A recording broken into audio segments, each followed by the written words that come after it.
dari kelas 2B D3 dengan NIM 2231371. Perhitungan penghasilan kena pajak.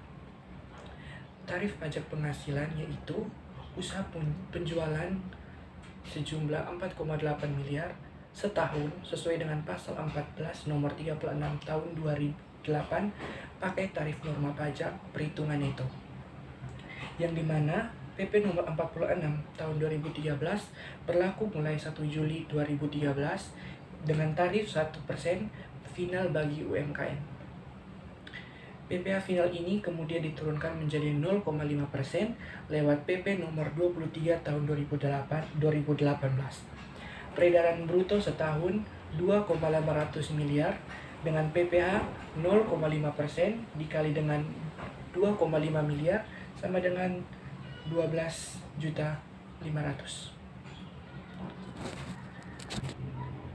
Yaitu sekarang kita masuk kepada tarif pajak penghasilan, di mana pajak penghasilan sampai 60 juta dikenakan tarif 5%, lebih dari 60 juta sampai 250 juta dikenakan tarif 15%, lebih dari 250 juta sampai dengan 500 juta dikenakan dengan tarif 25%, dan lebih dari 500 juta dikenakan tarif 30%. Contoh soalnya seperti kita lihat di samping. Contoh, penghasilan kena pajak setahun 48 juta, PPh 5% dikali dengan 48 juta tersebut. Jadi PPh setahun berjumlah 2.400.000. Lalu tarif pajak penghasilan yang kedua, sampai 60 juta dikenakan tarif 5%, lebih dari 60 juta sampai dengan 250 juta dikenakan tarif 15%, lebih dari 250 juta sampai dengan 600 juta dikenakan tarif 25%, dan lebih dari 500 juta dikenakan tarif 30%. Nah, seperti kita akan masuk ke contoh soal di samping.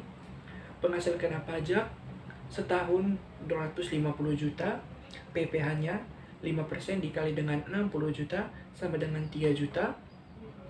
15% dikali dengan 190 juta, hasilnya 28.500.000. 25% dikali dengan 250 juta sama dengan 50 juta. 30% dikali dengan 20 juta sama dengan 66 juta. Jadi jumlah PPh-nya dijumlahkan semua adalah 80.500.000. Sekarang kita masuk ke kompensasi fiskal, yang dimana kompensasi fiskal yaitu kerugian yang terjadi karena biaya yang diperoleh menurut ketentuan fiskal lebih besar dari penghasilan bruto. Nah, kerugian ini terjadi dalam suatu tahun dapat mengurangi laba neto fiskal pada tahun-tahun berikutnya, sehingga pajak penghasilan yang dikenakan menjadi lebih rendah. Ketentuan kerugian fiskal itu terdiri atas 5. Yang pertama, kompensasi kerugian fiskal timbul apabila untuk tahun pajak sebelumnya terdapat kerugian fiskal, yaitu SPT tahunan dilaporkan nihil atau lebih dibayar tetapi pada kerugian fiskal. Yang kedua, kerugian fiskal terjadi karena penghasilan bruto dikurangi dengan biaya yang diperoleh menurut ketentuan fiskal, hasilnya mengalami kerugian. Yang ketiga, kerugian fiskal disebut dikompensasikan dengan laba neto fiskal dimulai pajak berikutnya berturut-turut sampai dengan 5 tahun. Yang keempat, ketentuan jangka waktu pengakuan fiskal. Kerugian fiskal mulai berlaku tahun 2009, yang dimana sedangkan tahun pajak sebelumnya berlaku ketentuan Undang-Undang nomor 17 tahun 2000 tentang penghasilan pajak. Dan yang kelima, apabila kemudian ternyata berdasarkan ketepatan pajak hasil pemeriksaan menunjukkan jumlah kerugian fiskal berada di kerugian fiskal menurut SPT PPh atau hasil pemeriksaan menjadi tidak rugi, kompensasi kerugian fiskal menurut SPT tahunan PPh tersebut harus segera dibetulkan sesuai dengan ketentuan dan prosedur pembetulan SPT sebagaimana yang diatur dalam Undang-Undang Ketentuan Umum Perpajakan. Kita masuk ke contoh kerugian fiskal. Contoh kerugian fiskal, PTA dalam tahun 2009 mengalami kerugian fiskal sebesar 1,200 miliar. Dalam 5 tahun berikutnya, laba rugi fiskal sebagai berikut. 2010 laba rugi fiskal 200 juta, 2011 laba rugi fiskal 300 juta, 2012 laba fiskal nihil, 2013 laba fiskal 100 juta, 2014 laba fiskal 800 juta, rugian laba fiskal tahun 800 juta. Rugi fiskal tahun 2009 sebesar 1,200 miliar, laba fiskal 2010 200 juta, sisa rugi fiskal 2009 dikurangi 1,200 miliar dikurangi 200 sama dengan 1 miliar. Rugi fiskal 2011 300 juta, sisa rugi fiskal sebesar 1 miliar, laba fiskal 2011 nihil, tidak ada, sisa rugi fiskal 2009 100 miliar, laba fiskal 2013 sebesar 100 juta, sisa rugi fiskal 2009 sebesar 900 juta, laba fiskal 2014 sebesar 800 juta, dan sisa rugi fiskal tahun 2019 sebesar 100 juta. Baik, sekarang kita masuk ke pajak final dan tidak final, yang dimana pajak final merupakan pajak penghasilan yang langsung dikenakan saat menerima objek atau penghasilan tertentu. Sedangkan pajak tidak final merupakan penghasilan yang tidak langsung diterima saat menerima objek atau sumber penghasilan tertentu. Pajak penghasilan dikalkulasikan selama 1 tahun pajak dan dihitung secara berlapis. Jenis-jenis pajak penghasilan dikenakan, yang dimana terdapat imbalan konstitusi, yang di dalamnya terdapat hadiah undian, bunga atau obligasi, diskonto obligasi, yang keempat sewa tanah dan bangunan, yang terakhir bunga tabungan deposito. Dan jenis penghasilan pajak yang dikenakan pajak tidak final terdapat pada PPh 25, yang dimana dalam PPh 25 itu terdapat PPh 26, PPh 23, PPh 22, dan PPh 21. Yang dimana metode terdiri atas 3, gross, neto, dan gross up. Contoh metode gross.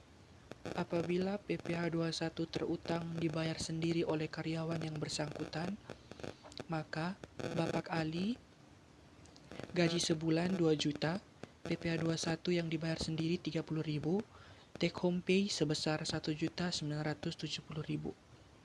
Metode neto, apabila PPh 21 dibayar atau ditanggung pekerja, Bapak Ali gaji sebulan 2 juta, PPh 21 yang dibayar pemberi kerja 30.000 yang merupakan kenikmatan, bukan biaya pemberi kerja.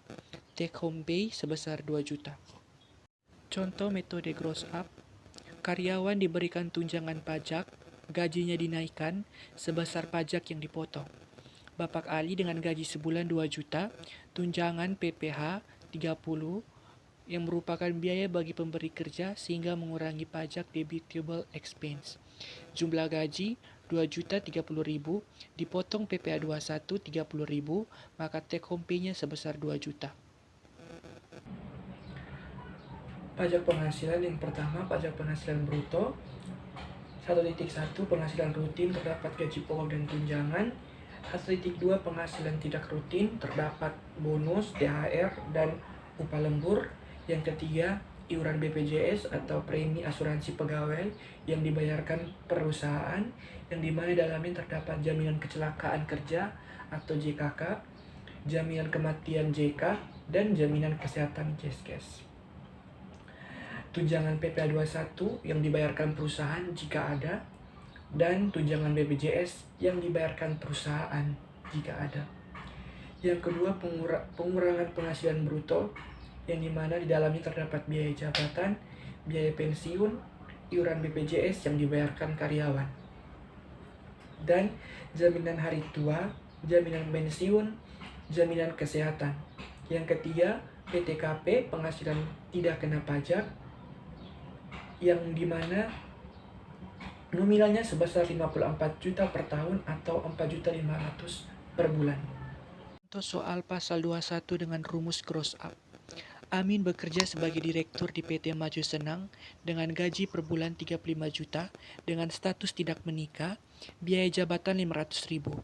Hitunglah biaya tunjangan pajak yang harus diberikan dan berapakah PPh 21 terutang berdasarkan metode gross up. Dijawab, gaji pokok dengan jumlah 35 juta, jumlah penghasilan bruto 35 juta, dikurangi biaya jabatan 500.000, maka jumlah pengurangannya 500, penghasilan neto dalam sebulan 34.500, penghasilan neto dalam setahun 414 juta, penghasilan tidak kena pajak PTKP 54 juta, penghasilan kena pajak PKP 360 juta.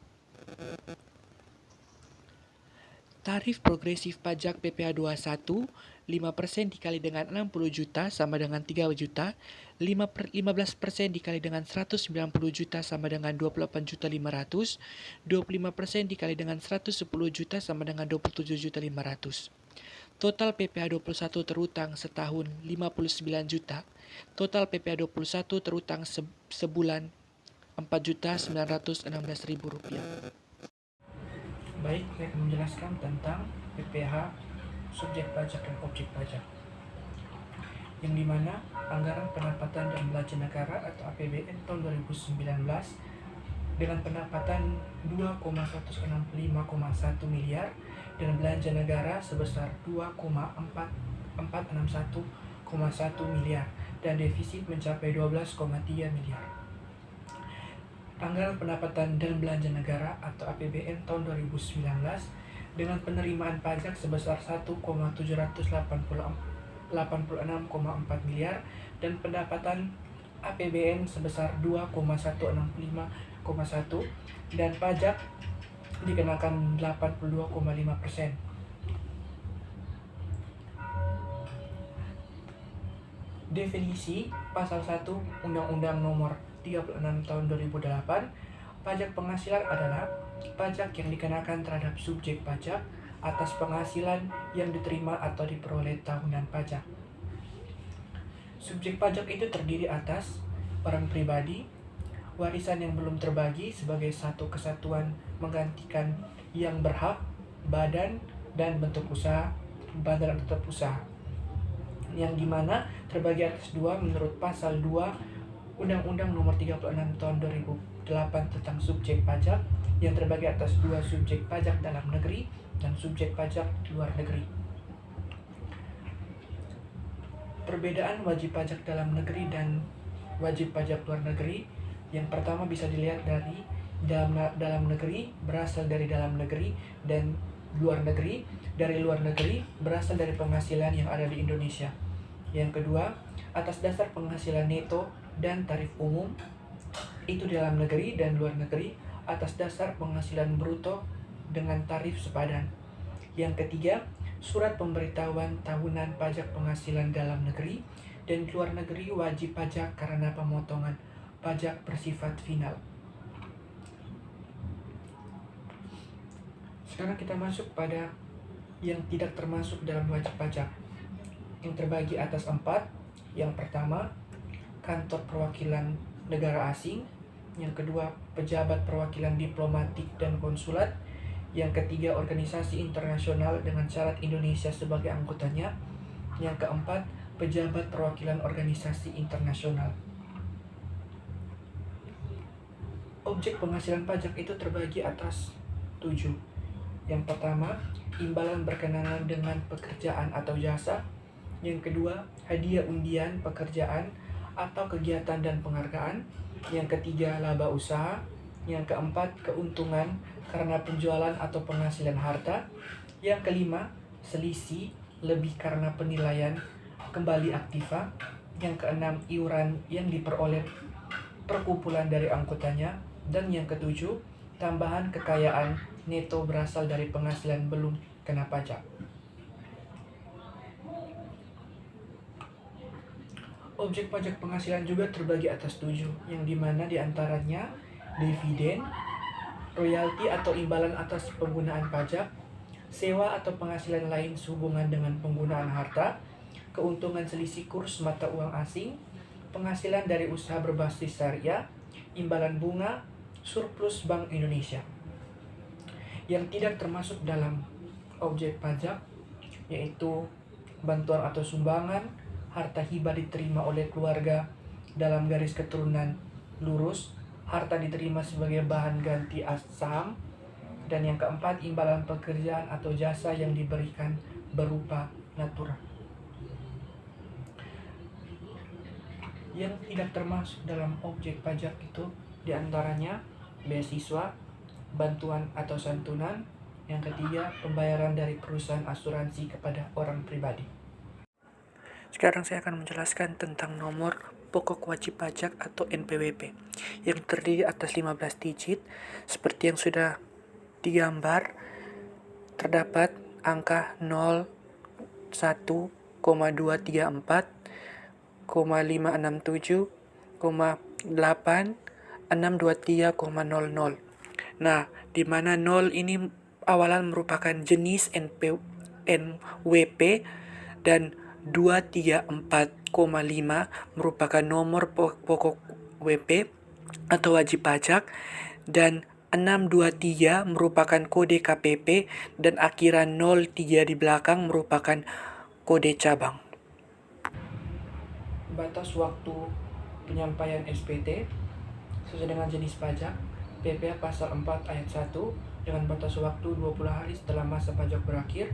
Yang kedua, PPh pasal 5 dengan batas waktu 20 hari setelah masa pajak berakhir.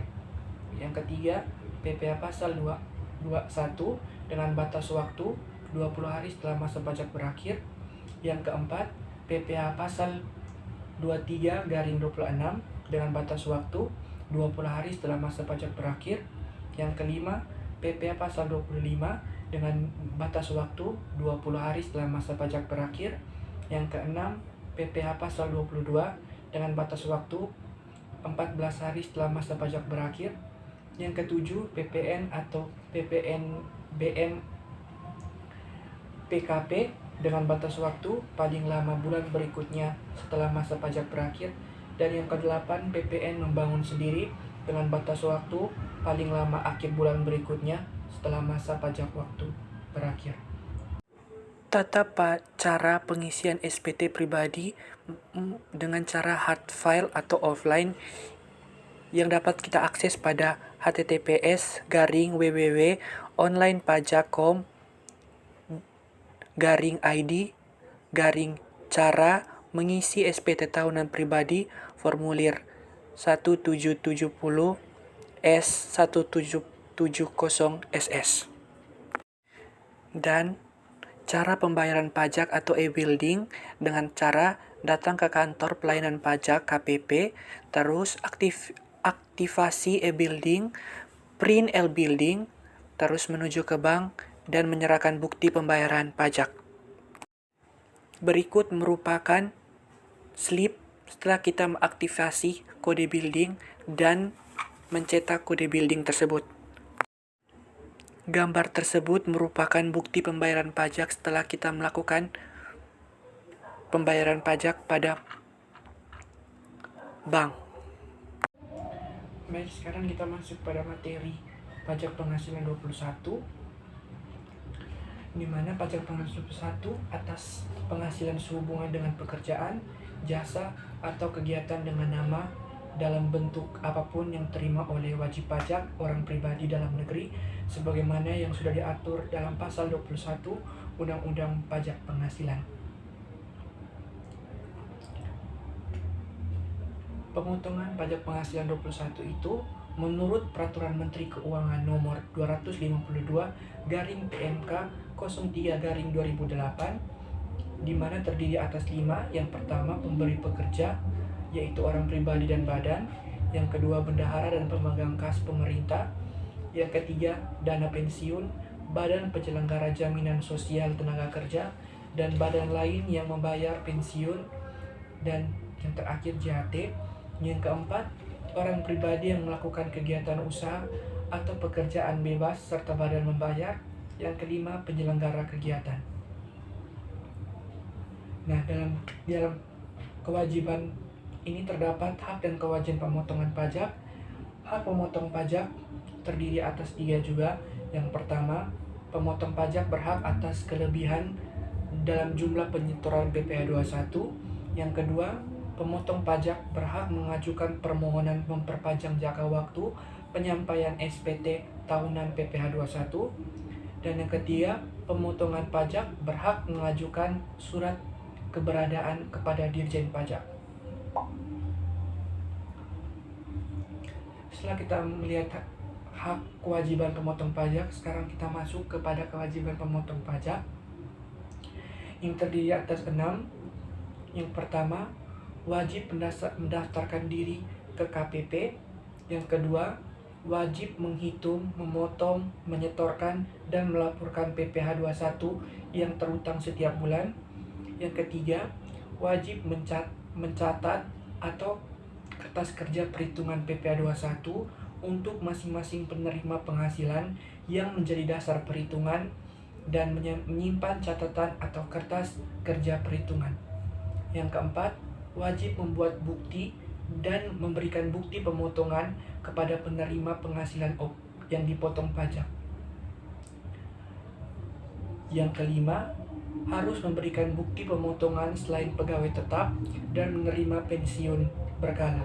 Dan yang keenam, wajib melaporkan pemotongan dan penyetoran setiap masa pajak paling lama 20 hari setelah masa pajak berakhir.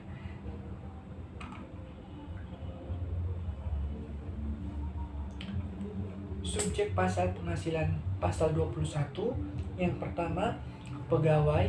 Yang kedua, penerima uang pesangon, pensiun, JHT, termasuk ahli warisnya. Yang ketiga, bukan pegawai yang menerima penghasilan terkait pekerjaan atau jasa. Dan yang keempat, peserta kegiatan yang menerima penghasilan sehubungan dengan keikutsertaan dalam suatu kegiatan.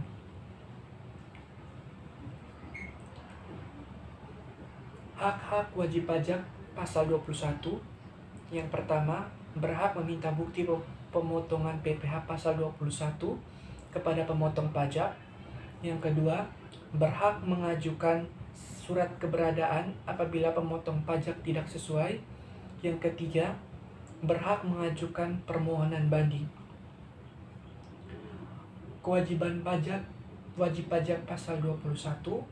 Yang pertama, membuat surat pernyataan yang berisi jumlah tanggungan keluarga pada awal tahun atau saat jadi objek pajak dan menyerahkan kepada pemotong. Yang kedua, bila ada perubahan tabungan, segera membuat surat pernyataan terbaru dan diserahkan kepada pemotong. Yang ketiga, menyerahkan bukti pemotongan apabila pindah tugas atau pindah wilayah kantor. Yang keempat, wajib memasukkan SPT tahunan jika wajib pajak mempunyai NPWP. Dan yang kelima, wajib memasukkan SPT tahunan jika wajib pajak punya penghasilan lebih dari satu pemberi kerja. Penghasilan yang dipotong PPh 21 dibagi atas 6. Yang pertama, penghasilan diterima pegawai, baik penghasilan teratur dan tidak teratur. Yang kedua, penghasilan yang diterima penerima pensiun. Yang ketiga, penghasilan sehubungan pemutusan kerja. Yang keempat, penghasilan pegawai tidak tetap atau tenaga kerja lepas. Yang kelima, imbalan kepada bukan pegawai. Dan yang keenam, imbalan kepada peserta kegiatan.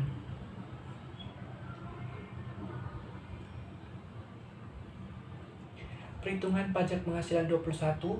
Pajak penghasilan 21 bagi pegawai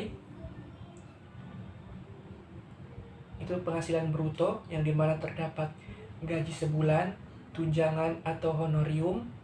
Yang ketiga, premi asuransi yang dibayar pemberi kerja. Yang keempat, penghasilan bruto dan dikurangi dengan biaya jabatan, iuran pensiun yang dibayarkan oleh penerima, penghasilan neto sebulan, penghasilan neto setahun, PTKP dan PKP, yang dimana PTKP dikali dengan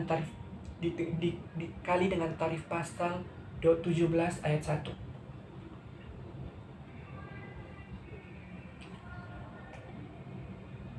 Perhitungan pajak penghasilan pasal 21. Pajak penghasilan 21 bagi pegawai tidak tetap. Yang pertama, pegawai tidak tetap yang upahnya dibayar bulanan.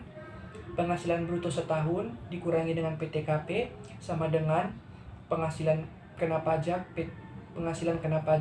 PTKP dikali dengan tarif pajak sama dengan PPh 21 tahunan. PPh 21 setahun dibagi dengan 12 sama dengan PPh 21 sebulan.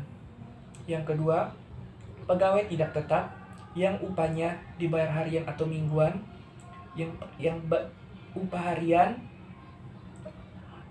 450 tetapi jumlah kumulatif selama sebulan belum melebihi 4.500.000, maka PPh 21 sama dengan upah harian dikurangi dengan 450.000 dikali dengan 5%. Penghasilan bruto harian 450 dalam sebulan, maka PPh 21 upah harian dikurangi PTKP sehari dikali dengan 5%. Penghasilan bruto 10.200.000 yang dimana PPh 21 penghasilan bruto setahun dikurangi dengan PTKP dikali dengan tarif pajak. PPh 21 bagi peserta kegiatan, PPh 21 peserta kegiatan penghasilan bruto dikali dengan tarif pajak pasal 17 ayat 1. Sekarang kita masuk pada PPh 21 bukan pegawai. Menerima penghasilan yang tidak bersifat kesinambungan, PPh 21 sama dengan 50% dikali dengan penghasilan bruto dikali dengan tarif pajak.